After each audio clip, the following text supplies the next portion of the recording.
سلام و درود خدمت همه عزیزان بیننده. خوش آمدید به این کانال.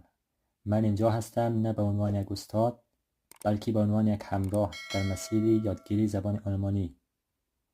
در این کانال ما با هم زبان آلمانی را از سطح آسفای تا به آینز یاد میگیریم، اما نه به گونه پیچیده و خسته کننده، بلکه به گونه بسیار ساده و کاربردی.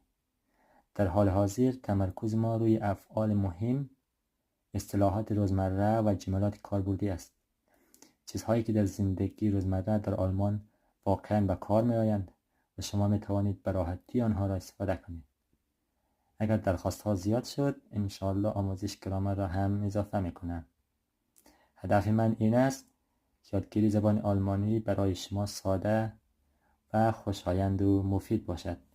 اگر شما هم علاقمند هستید که زبان را به صورت درست و قدم به قدم یاد بگیرید، لطفاً کانال را سابسکرایب کنید و با من همراه باشید. اولین درس به زودی نشر خواهد شد. تا آن وقت مواظب خودتان باشید، موفق باشید. خداوند یار و نگهدارتان.